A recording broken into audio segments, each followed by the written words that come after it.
participating in the People's Climate March. I told my middle school age Sunday school class that I wanted them to be in church today to hear about it when I got back. I also want them here, and I want the high school students here, so that I can apologize to them. I've apologized to kids for years. Many times when I meet a group of young people, the first thing I'll do is apologize to them on behalf of my generation for ruining the planet and for doing so little to try and make it right. Until recently, I've done this in sort of a kidding manner. After all, I haven't done all that much to ruin the planet, and the effects of climate change aren't really all that bad. But in recent years, my attitude has changed. The effects of climate change are bad. They're very bad. They're worse than you know. And I'm really sorry about that. And when I die, my thoughts will be with my loved ones, and my regret will be that I have not done more to turn around the effects of climate change. I want the young people in this church to hear what 400,000 people last week were saying about climate change, and what we can do, and why religion has a stake in this fight.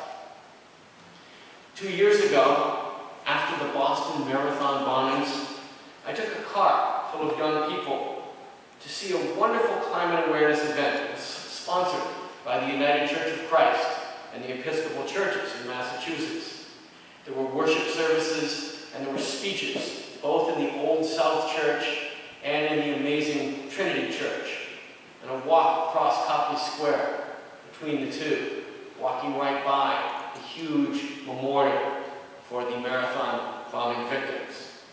There were satellite addresses by Bishop Desmond Tutu and by Bill McKibben, the climate activist and Methodist Sunday school teacher from Vermont, who's done more than anyone in trying to inspire the change we need to bring about change in slowing and reversing the impact of climate change.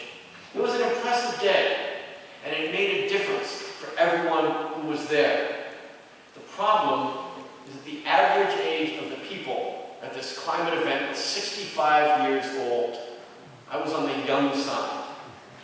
There were no college students there. There were very few high school students. We must have been 50%, the whole group, a handful of younger kids. And this filled me with despair. Because if young people are not a part of this fight, then our planet will surely die. Fast forward to last Sunday in New York. The People's Climate March was full of kids. There were thousands and thousands and thousands of young people. They were bussed in from all over the region. There was a group of Hanover High School students who got on a bus at 5 in the morning and bussed down, participated in the march, and got on a bus and drove back on a Sunday evening, and most of them were in school again on Monday morning. There were Hanover High School graduates, now in college, who made their way down to the march. And I made a point last week of seeking them out, the high school and the college students, and talking with them about what they'd heard and what they felt and what they plan to do next. The presence of young people at the climate march in New York filled me with hope. And in return, I believe that we can feed off that hope. And we can pay it forward to future generations who have every reason to be filled with despair. There's a fine line in teaching students about climate change. Because if we are completely, brutally honest about what is happening to their world, academic studies have shown that it is possible to cultivate despair. And kids won't even try because there's no hope. If you want a taste of that sort of despair, consider what's happening in Siberia, the melting of the permafrost, and the release of methane into the atmosphere. The ice caps are not the only thing that is melting because of the relentless rise in world temperatures. pernicious than the impact of carbon dioxide being released into the atmosphere. And we're filling the air with both of those gases. The debate about the impact of climate change is over. There is no debate. Not when 90% of scientists willing to have their work reviewed by peers describe in great detail the impact of climate change. I'm sorry, Fox News, but just because you say it again and again on television does not make it so. There's also no debate about the cause of climate change. Those same figures apply to certain proof of human agency. We have caused climate change. We've been doing it for generations. We've been doing it for hundreds of years, ever since we began our reliance on fossil fuels. And nothing less than a dramatic worldwide changeover to renewable energy will stop the floods, the drought, the increasing severity of storms, the rising levels of the ocean, the famine, the lack of drinking water, and the political upheaval that is the direct result of our addiction to fossil fuels and our enslavement to an economy built to enrich the very few who profit at the expense of the very many. Those who would maintain the status quo have a seemingly insurmountable advantage. They're holding all the cards. They've got all the money, literally trillions of dollars, and they spend lavishly on keeping things exactly as they are. They spend hundreds of millions of dollars on advertising and publicity campaigns, and on lobbyists, and on payments to thousands and thousands of politicians, Republicans and Democrats, all of whom are obliged to keep things as they are. Respected author Naomi Klein describes this in rich detail in her recently released book, This Changes Everything. Those who want climate justice, those who want change, those who want to follow God's clear commandment to care for creation have just one thing going for them: the will of the people who want to make a difference and to care for their neighbors. That's why the sheer numbers of the people participating in the People's Climate March were so significant. This was the biggest environmental demonstration in history, and it was echoed by 2,000 simultaneous demonstrations taking place all over the world. This was a foundation for change. I arrived in New York City the night before the march, having driven down with my Vermont friend, Bob the Green Guy. If you want to find out what's happening in the environmental movement in Vermont, find Bob the Green Guy on Facebook and friend him. You'll be glad you did. That night, I attended an incredible rally in the famous All Souls Unitarian Church, and I heard speeches from Bernie Sanders, from Bill McKibben, from Naomi Klein, and from Chris Hedges. I'm dropping names, and if you want to hear more about those people, please consider joining my book group, not necessarily at the expense of Carla's and Richard's, but consider joining my book group. On Sunday morning, I got up early, and I walked across Central Park. It was a day like this, a beautiful, warm, humid, late fall day. And I went to the west side of Central Park, where the parade would be forming. 20 blocks of Central Park West were barricaded off. And already, 3 hours before the march, people were trickling in, bringing signs and floats and all sorts of paraphernalia. The street, even 3 hours before, was full of electricity and full of energy. I walked down the street to the starting point of the march. I started at 86th Street and marched down Central Park West, and I got to 58th Street, Columbus Circle, which would be the official starting point of the march, where all the heavy hitters, like the Secretary General of the United Nations and Al Gore and Leonardo DiCaprio, would be doing their marching. Then I went off onto the side street, 58th, where all the spiritual groups would be forming. That's who I chose to march with.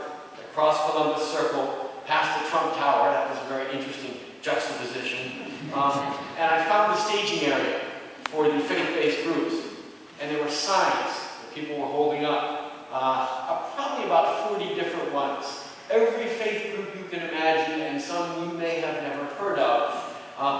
Reformers were there early. They were in force. Quiet. The Unitarians were there. The very boisterous Lutherans were there, and they had great signs. Buddhists, Baha'is, all sorts of groups. And finally, I found the UCC group. And I ran into the Reverend Jim Antal and was helping him actually hold up a fairly large UCC banner. Jim Antal is my hero.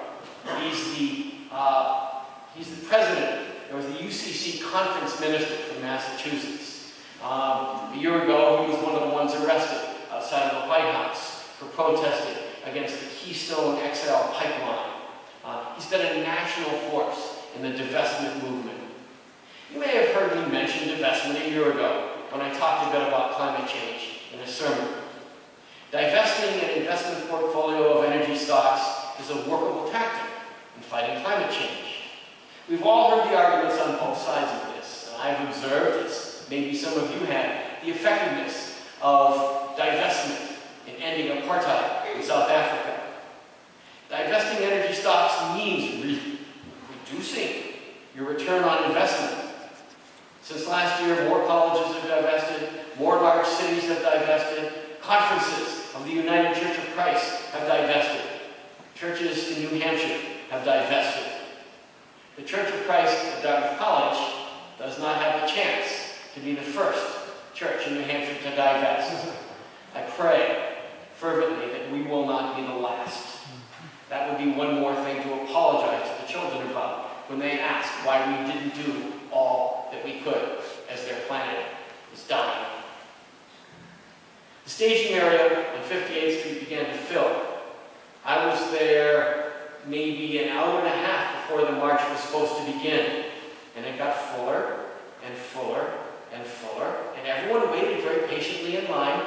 The ethical culture folks seemed to have no compunction about sort of weaving through and getting to the front. We'll reflect on that later. But we were there for 3 hours. The march was scheduled to depart at 11:30, and it started on time. And we could hear sort of a murmur 5 blocks away from the march starting. And we waited. And we waited. 12:30, 1:30. There was an announcement that we'd be starting the march soon. 1:45. And then, amazingly, imperceptibly, we began to move forward. And there was a ripple through the crowd, and you could hear cheering. And it was almost like being in the wave at Fenway Park. It was amazingly calm. It was pretty tight, but there was no pressure, there was no panic. And we slowly made our way into the main route, going around Columbus Circle, and then down along the south side of Central Park. And on a hillside in Central Park South, there was a group of about 50 Buddhists who were sitting there, meditating, hopefully meditating for us. I was amazed by how many people there were watching the march. The streets were lined with people. They were taking photographs of us and filming us and cheering us and high-fiving us. And I stopped a security person, one of the thousands of security people that the march organizers had gotten to volunteer. And I asked her, have people really been marching past you for the past 3 hours? And she just sort of slowly nodded her head in wonderment. We took a right onto 6th Avenue, the Avenue of the Americas, and we went past Radio City Music Hall. People were leaning out of windows 30 stories above us, and they would cheer us, and we would cheer them back. It was singing amidst our group. All sorts of songs that you would expect groups like us to sing. There was We Shall Overcome, there was If I Had a Hammer, there was a lot of 60s vibe to it. And then the Hare Krishnas, who had been about 2 blocks back of us when we were forming, sort of filtered in around us, and there was that great cacophony of cymbals and percussion, and we were just this wave of people in saffron robes sort of made their way through it. And before long, we got to 42nd Street. We stopped. And we had stopped at a couple of cross streets, so then people started getting texts from the march organizers. You have no idea how well organized this march was. A large percentage of us were getting regular texts from march organizers during the march.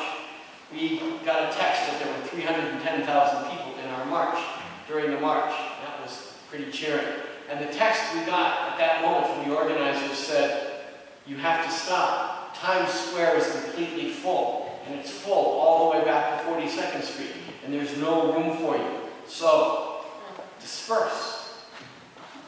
So, we dispersed, and we just filtered out, and I took a left and walked away down 42nd Street, and I was amazed how quiet it was within 2 or 3 blocks. And I slowly walked a fairly long distance and made my way back to where I stashed my car.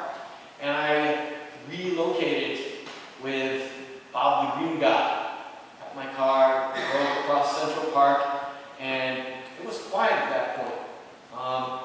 So Bob and I got into the car, plugged his phone in, he had juice again, and he started getting almost immediate feedback on what we'd been a part of.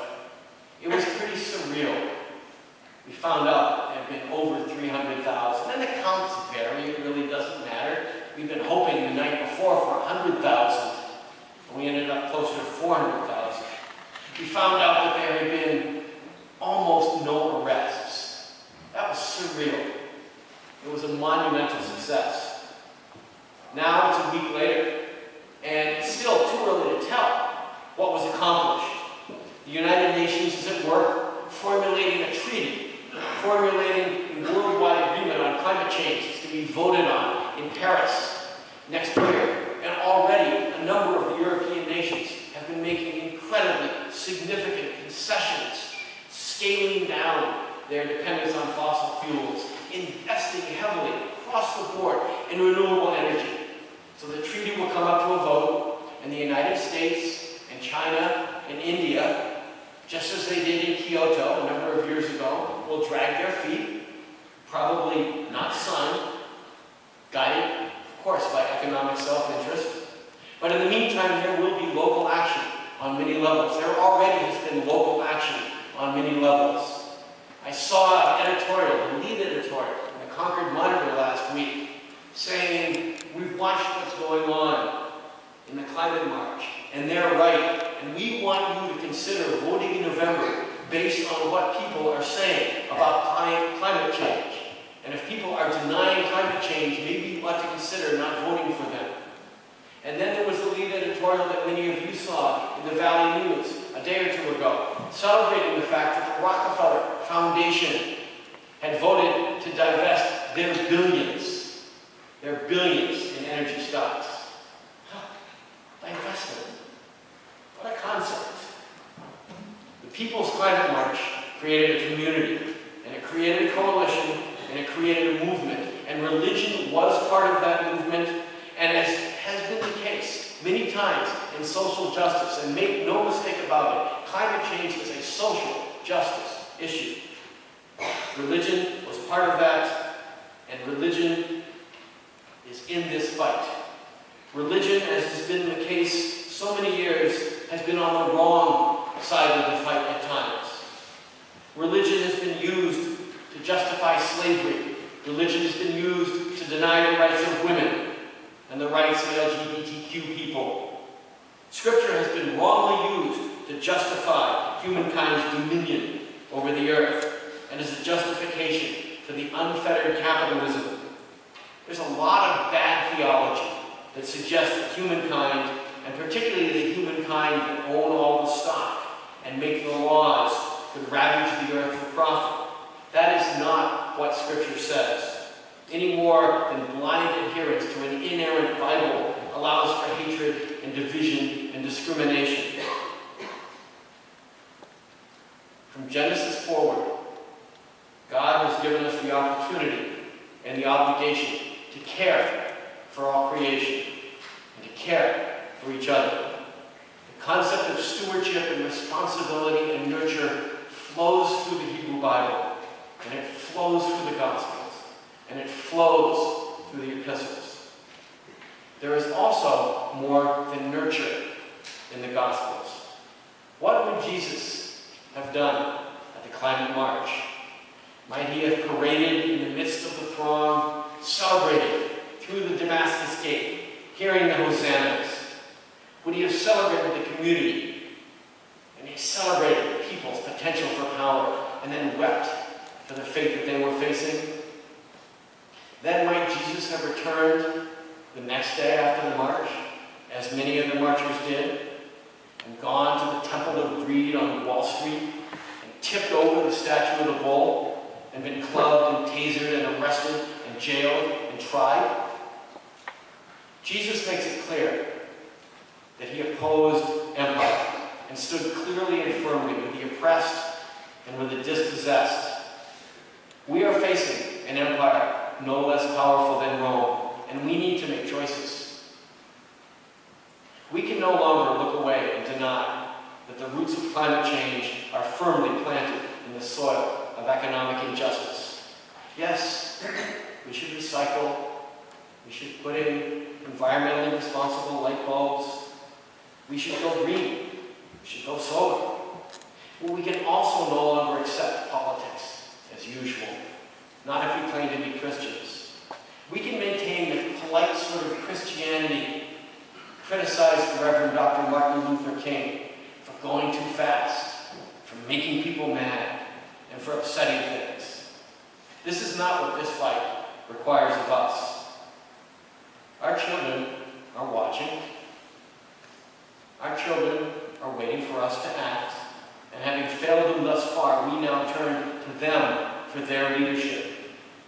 The social, political, and spiritual movement of the marchers has room for us, and they are beckoning us to join them.